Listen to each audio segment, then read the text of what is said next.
और रही बात सबका साथ सबका विकास की, इनके लिए सबका साथ सबका विकास ये अडानी, अंबानी और भाजपा, ये टोटल जो है सर्कल इनके लिए वो है कि सबका साथ सबका विकास, अडानी अंबानी का विकास और भाजपा का विकास, इसके अलावा इन्हें कुछ लेना देना नहीं। जब तू कहता है ना मुझे पैसे नहीं मिलते तो मेरा दिल धक धक करने लग जाता है। कितना ईमानदार पत्रकार है ये। चाचा बताओगे इसकी ईमानदारी के बारे में? ये क्या बताएं, ये सारे के साथ ढोंगी। कौन ढोंगी है? सब ढोंगी ये तुम। सरकार आराम से मस्ती मार रही है, सरकार आराम से मौज ले रही है। सरकार हमारी जो है दिल्ली सरकार व्यस्त है किसके लिए? बागेश्वर धाम का इस्तकबाल करने के लिए। बागेश्वर धाम पधारे हैं रेखा गुप्ता जी, उनके चरणों में नतमस्त होकर रही हैं कि पहले पोर्टल खुलेगा, पोर्टल पे आप अपने नुकसान की फोटो डालोगे, वीडियोस अपलोड करोगे, कितना आपका नुकसान हुआ है वो अपलोड करोगे, उसके बाद जाके वो अवलोकन होगा, फिर जाके सहायता राशि भेजी जाएगी। अब भूखा बैठा अब है, बाढ़ में फंसा हुआ आदमी अब है, उसके लिए तुरंत नाव भेजने की जरूरत पड़ेगी या पहले बताओगे कि पानी कितना गहरा है? मैं कहना चाह रही हूँ सरकार से कि ऐसे पत्रकारों को भेजो किश्तियां भर भर के, पता तो चले इनको कि लोग वहाँ डूब रहे हैं, लोग बाग मर रहे हैं, लोग बागों की अनाज जा रही है, खेतियां जा रही हैं, इनको पता तो चले। इनको तो यहाँ रिपोर्टिंग के पैसे मिल रहे हैं, इनका क्या होगा? इनको भेजो। पानी में जाके देखो, खड़े हो गए। देखो दिल भी धक धक करने लग गया है मेरा। जब तू कहता है ना मुझे पैसे नहीं मिलते तो मेरा दिल धक धक करने लग जाता है। कितना ईमानदार पत्रकार है ये। चाचा बताओगे इसकी ईमानदारी के बारे में? ये क्या बताएं, ये सारे के साथ ढोंगी। कौन ढोंगी है? सब ढोंगी ये तुम। सब पत्रकार पे आ रहे हो। पत्रकार भी ढोंगी है तुम यार। तुम बाबा बन गए पत्रकार, बाबा बन गए, डोगी बाबा बन गए पत्रकार।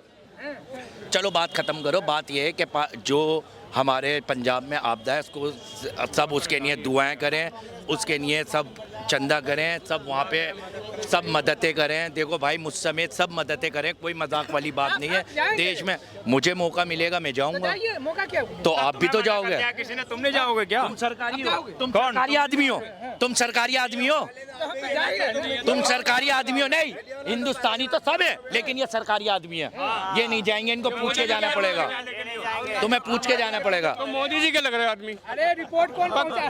तो मोदी जी के लग रहे लिए इसने एक ट्वीट भी नहीं कर रहे हैं। मोदी जी एक ट्वीट नहीं करा उनके लिए पंजाब के। कब करा बताओ ना, तारीख बताओ। क्या कहेंगे जिस तरह से पंजाब में देख रहे हैं बाढ़ से पीड़ित है लोग, क्या कहेंगे? जी जी, दुखद स्थिति है, सीधी सी दुखद स्थिति है। पंजाब में जो बाढ़ आई सिर्फ पंजाब में नहीं है, पंजाब से ऊपर हिमाचल में भी है और जम्मू कश्मीर में भी हालात बहुत ख़राब हैं। लेकिन इन तीनों राज्यों पे केंद्र सरकार द्वारा ध्यान नहीं दिया जा रहा है, जो कि देना जरूरी है। कैसे देखते हैं वो जो लाचार बेबस लोग दिख रहे हैं पानी में? देखिए दुखद है, सीधी सी दुखद स्थिति है। उन्हीं से देखेंगे और कैसे देखेंगे? उन्हें वो खुश होकर थोड़ी देखेंगे। उनके साथ आज ये दिक्कत हो रही है और ऐसे टाइम में सरकारों को साथ खड़ा होना चाहिए, सरकारों को सहायता करनी चाहिए। लेकिन केंद्र सरकार आज की डेट में मुँह आंखें बंद करके बैठी हुई है। गृह मंत्री का कोई अता पता नहीं, मुख्यमंत्री का, प्रधानमंत्री का कोई अता पता नहीं है। बस सारे शांति से बैठे हैं। आज वो प्रधानमंत्री आपदा कोष बनाया गया था, उसमें से राहत सामग्री देनी चाहिए थी, कहाँ है वो? कोई नहीं है, कोई नज़र नहीं आ रहा कहीं भी। क्यों? क्योंकि विपक्षी सरकारें हैं तीनों राज्यों में, सिर्फ पंजाब में नहीं, पंजाब, हिमाचल और साथ में जम्मू कश्मीर, तीनों राज्यों में विपक्षी सरकारें हैं। वजह क्या है कि ध्यान नहीं दिया जा रहा? ध्यान तो देना चाहिए। ध्यान की तो मैं बता रहा हूँ क्योंकि विपक्ष की सरकार है ना, इसलिए ध्यान नहीं दिया जा रहा। बीजेपी की सरकार होती तो अभी खजाने खोल दिए गए होते, लेकिन बीजेपी की सरकार नहीं है तीनों राज्यों में, तो इसलिए ध्यान नहीं दिया जा रहा। पंजाब में इन्हीं पंजाब वासियों ने जो है 1 साल तक धरना दिया था अपनी मांगों को लेके, तो वो चिड़न आज तक, वो जलन आज तक मौजूद है प्रधानमंत्री और गृह मंत्री के नज़र में कि हमारे खिलाफ इन्होंने धरना कैसे दिया था। 1 साल तक जब बॉर्डर पे बैठे रहे थे और इनकी वजह से अपने उनके प्रिय मित्र के लिए बनाए गए जो कानून थे, अडानी के लिए, अंबानी के लिए बनाए गए कानून थे, वो इन्हें वापस लेने पड़ गए थे। तो वो जलन आज तक मौजूद है, इसलिए उनके लिए सहायता नहीं दी जा रही है। वो गरीब परिवार जो बेघर हो गए जी, वो क्या सरकार से क्या? सरकार को उनकी सहायता करनी चाहिए। सरकार का ही मुंह देखा जाता है, सरकार चुनी इसीलिए जाती है कि ऐसी कोई भी आपदा हो तो सरकार को आगे बढ़ के काम करना चाहिए। लेकिन सरकार ऐसे काम में पूरी तरह फेल नजर आ रही है। राज्य सरकार भी फेल नजर आ रही है और केंद्र सरकार, दोनों फेल नजर आ रही है। सरकार तो दावे करे कि जितना जो है सो नुकसान हुआ भरपाई करेंगे जल्दी, किया भी है। खबर जो है आज की खबर आपने पूरी पढ़ी है? उस पूरी खबर में ये रखा है कि उन्होंने पोर्टल खोल दिए हैं, इंटरनेट पे पोर्टल खोल दिए कि आपका अगर कोई नुकसान हो तो इस पोर्टल में भरिए कि आपका कितना नुकसान हो चुका है, फिर हम उसका अवलोकन करेंगे, फिर उसके बाद दिया जाएगा। पहले मैं उन्हें बताऊं, इंटरनेट पे डालूं भाई मैं भूखा हूं, मेरा नुकसान हो चुका, मैं 4 रोटी मिलती थी, आज मुझे 4 में से 4 रोटी में से 3 रोटी भी नहीं मिली, 1 रोटी भी नहीं मिली, ये मेरा नुकसान है। चारों की चारों रोटी नहीं मिली, ये मेरा नुकसान है। फिर वो कहेंगे अच्छा साहब आपका 4 रोटी का नुकसान हुआ है, ठीक है हम देखते हैं 4 रोटी में से आपको कितनी रोटी दी जा सकती है। ये तरीके होते हैं, ये तरीके होते हैं काम करने के कि पहले पोर्टल खुलेगा, पोर्टल पे आप अपने नुकसान की फोटो डालोगे, वीडियोस अपलोड करोगे, कितना आपका नुकसान हुआ है वो अपलोड करोगे, उसके बाद जाके वो अवलोकन होगा, फिर जाके सहायता राशि भेजी जाएगी। अब भूखा बैठा अब है, बाढ़ में फंसा हुआ आदमी अब है, उसके लिए तुरंत नाव भेजने की जरूरत पड़ेगी, या पहले बताओगे कि पानी कितना गहरा है, 2 फुट है, 4 फुट है, 8 फुट है, पहले बताओ कि नाक तक तो नहीं आ गया, डूबने वाले तो नहीं हो, अच्छा तुम डूबने वाले हो, ठीक है, अब हम यहाँ से गोताखोरों को भेजेंगे, अब हम यहाँ से नाव को भेजेंगे। ये कौन सा तरीका हुआ काम करने का? लेकिन सभी जगह तो पोर्टल अवेलेबल है, तो गरीब आदमी जो जिसके पास मोबाइल भी नहीं है वो कैसे? ऐसे टाइम में वही बेतुकी बात है ना, पोर्टल पोर्टल पोर्टल, ये पोर्टल का खेल है कि पहले पोर्टल पे जाओ, इंटरनेट चल रहा है, बिजली आ रही है, मोबाइल टावर बह गए हैं, काम हो रहा है, संचार व्यवस्था ठप हुई पड़ी है, मुद्दा तो फिर संचार व्यवस्था ठप हुई पड़ी है, तो ऐसे में पोर्टल खोल के आपने कौन सा बड़ा तीर मार लिया भाई? कौन सा तीर मार लिया आपने पोर्टल खोल के? ये काम पोर्टल खोलने के होते हैं, ये काम पोर्टल खोलने का है। भाई तू कितना डूबा हुआ है बता? मैं साहब 6 फुट डूबा हुआ हूँ, 6 फुट, लेकिन तेरी हाइट तो 6.5 फुट है, इसका मतलब तू तो अभी जिंदा रह सकता है, कोई दिक्कत नहीं। अभी जब पोर्टल खुल जाए, तब पोर्टल खुल जाए, उस पर डालियो मेरी हाइट कितनी है, मुझे पानी कितना आया हुआ है, फिर हम तेरी सहायता के बारे में सोचेंगे, तब तक तू मौज ले। बेतुके काम, बेतुकी सरकार, बेतुके काम। देख रहे होंगे कि मान सरकार जहाँ जहाँ जाते हैं उनकी ऐड चल रहा है, कॉमर्शियल जो भी है, देख रहे हैं कि बड़ा सेवा का वीडियो चल रहा है, लेकिन ये है क्या जमीन तक यहाँ कुछ भी नहीं है, ज़मीनी हकीकत इससे बिल्कुल उलट है। ऐड आप जितना मर्जी चला दिए, जितना पैसा आप ऐड में खर्च कर रहे हैं उतना पैसा सहायता में खर्च कर दिए। ऐड ही एक, ऐड का मतलब एडवर्टाइजमेंट और ऐड का मतलब सहायता।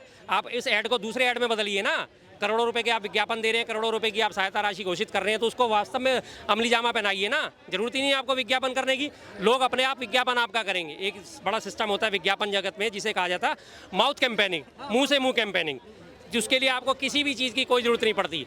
आपका सामान अपने आप बिकेगा जब लोग अपने आप माउथ कैंपेनिंग करेंगे, भाई फलाना चीज़ बढ़िया है, 4 जनों को और बताते हैं। तो ये माउथ कैंपेनिंग जो काम करती है, इसके लिए कोई ऐड काम नहीं करता।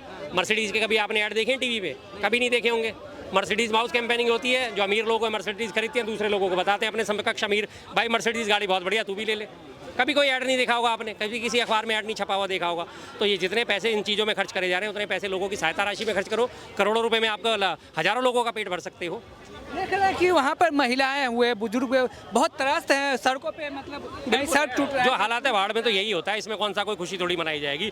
सड़कों पे ही आएंगे, पुश्तों पे आएंगे, वहाँ भी आप लगातार दिल्ली में भी देख लीजिए, दिल्ली में कौन सा हालात अच्छे है। शास्त्री पार्क पुश्ता देख लीजिए, यमुना का पुल देख लीजिए, और ये शास्त्री शांतिवन वाला पुल देख लीजिए। लोग, तमाम लोग जो नीचे खादर में रहने वाले लोग हैं आज बैठे हैं ना, मयूर विहार चिल्ला गाँव के आसपास सारे लोग आए हुए हैं ना आज बाढ़ में ऊपर, तो सब दुखी हैं, परेशान हैं। उनके लिए क्या करा जा रहा है? कुछ भी नहीं है।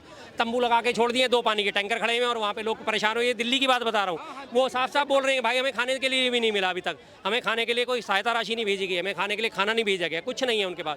लोग आ रहे हैं, जा रहे हैं, उस रास्ते से गुजरने वाले लोग, कोई 100 पैकेट ला रहा है, कोई 50 पैकेट ला रहा है, कोई 150 पैकेट ला रहा है। सरकार आराम से मस्ती मार रही है, सरकार आराम से मौज ले रही है। सरकार हमारी जो है दिल्ली सरकार व्यस्त है किसके लिए? बागेश्वर धाम का इस्तकबाल करने के लिए। बागेश्वर धाम पधारे हैं रेखा गुप्ता जी, उनके चरणों में नतमस्तक होकर रही हैं। बाढ़ में जो डूब रहे हैं उन्हें कोई लेना देना नहीं है, मौज हो। यह फेज 3 के आसपास सभी किनारे किनारे पे जी छोटे टेंट बसे हुए, तो Thank you. टेंट में सुविधा मिलना है क्या?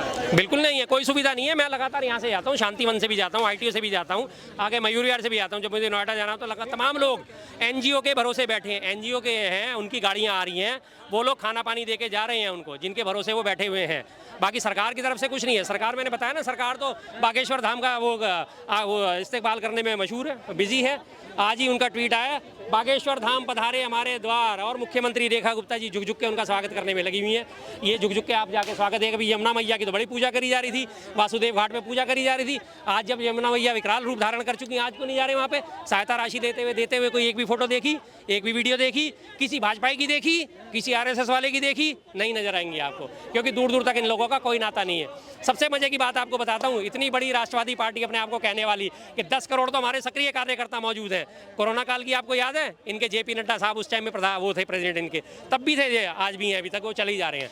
उन्होंने क्या शुरुआत करी थी? अपने घर से भोजन के 5 पैकेट बना के अपने यहाँ जो गार्ड था ना उसको वितरित करते हुए बाकायदा ट्विटर पे फोटो डाल दी, देखो देखो मैंने गरीबों को भोजन वितरित किया। आज मैंने 5 पैकेट से शुरुआत कर दी। आप सब लोगों से भी आह्वान करता हूँ, 5-5 पैकेट लाओ। करोड़ों रुपए की तुम असामी, लाखों करोड़ों रुपए की तुम असामी, हजारों करोड़ की तुम्हारे पास संपत्तियां, और पैकेट कितने निकले उनके पास से? सिर्फ मात्र 5 पैकेट गिनती की। आज जो अपने आप को RSS विश्व का सबसे बड़ा संगठन कहता है, अभी पीछे भी RSS के हमारे मोहन भागवत जी बड़ी बड़ी डींगे आंक रहे थे, लंबी लंबी डींगे आंक रहे थे। अपना यहीं दिल्ली में झंडे वाला ने अपना 3 टावर 13-13 मंजिल के बना रखे हैं, 13-13 मंजिल के 3 टावर, सारा सेंट्रलाइज है, AC है, सब कुछ है, करोड़ों अरबों रुपए लगा के उसमें टावर बनाए। लेकिन आज RSS आपको कहीं नजर आ रहा है?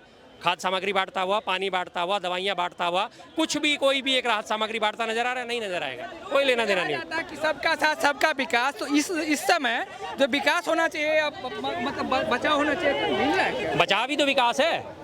आज जो बाढ़ में डूबे हुए लोग हैं, अगर पंजाब में आप उनकी सहायता करोगे तो ये बचाव ही तो है, यही आगे चल के विकास है। आज अगर आपकी सड़कें कटने से बच जाती हैं तो ये विकास नहीं है। सीधी सी बात है, आपकी बिल्डिंगें ढहने से बच जाती हैं, विकास है। आपकी फसलें बच जाती हैं, विकास है, वरना ये विनाश है। और रही बात सबका साथ सबका विकास की, इनके लिए सबका साथ सबका विकास ये अडानी, अंबानी और भाजपा, ये टोटल जो है सर्कल इनके लिए वो है कि सबका साथ सबका विकास, अडानी अंबानी का विकास और भाजपा का विकास, इसके अलावा इन्हें कुछ लेना देना नहीं है। तो मान सरकार कह रहा है कि हर किसान को मुआवजा मिलेगा और कुछ को दे दिए हैं, क्या तो रहे? अरे कब दोगे भाई, जब उनके पेट में रोटी नहीं रहेगी तब दोगे। मुआवजा वगैरह तो सब देते रहना, फिलहाल उन्हें खाना पानी तो उपलब्ध कराओ, उन्हें शेल्टर तो उपलब्ध कराओ, उन्हें पानी में से निकालने के लिए तो वो इनिशिएट करो, पानी में से तो निकालो जहाँ वो डूबे हुए हैं, उनके पशुओं को तो बचाओ। मुआवजा तो बाद की बातें हैं, फिलहाल जो उनकी जान बचाना सर्वोपरि है, उनके भूखों के पेट में रोटी डालना सर्वोपरि है, वो काम तो आप कर लो, पहले वो काम कर लो, बाकी मुआवजा की बात तो फिर बाद में जो है होती रहेगी, पहले उस काम को तो करो। नहीं करेंगे लेकिन यहाँ कमी है कहीं ना कहीं, जिस वोट से आप प्रधानमंत्री बने और उसी जनता को प्रधानमंत्री तो नदारत है इस मामले में। प्रधानमंत्री का एक भी ट्वीट देखा, एक भी सोशल मीडिया पे पोस्ट देखी प्रधानमंत्री की कि हाँ पंजाब में आज हालत ख़राब है, मैं बाढ़ पीड़ितों के लिए सहायता राशि भेज रहा हूँ, या मैं प्रधानमंत्री राहत कोष से सहायता राशि भेज रहा हूँ, या मैंने इन मंत्रियों को बाढ़ को मॉनिटर करने के लिए कमेटी बनाई है, ये बाढ़ का देखेंगे। देखा उन्होंने? बिल्कुल नहीं। प्रधानमंत्री सिर्फ एक ही बात में बिजी है, मेरी माँ को गाली दी गई, मेरी दिवंगत माँ को अपशब्द करे गए। आज जो हज़ारों लाखों माएँ जो पंजाब में, हिमाचल में, जम्मू कश्मीर में परेशान हैं, जिनके बच्चे बाढ़ में बह गए, उनके लिए आपको एक बार याद नहीं आता कि ये भी माएँ हैं, ये भी माएँ हैं। वो गौ माता करते हो, गौ माता के जो बछड़े बह गए हैं इस बाढ़ में, उनके लिए आपको याद नहीं आ रहा कि गौ माता के बछड़े भी बह गए हैं। भैंस हैं, भैंसों के बछड़े बह गए हैं, भैंस बह गई हैं, पूरे खेत खलिहान नष्ट हो गए हैं।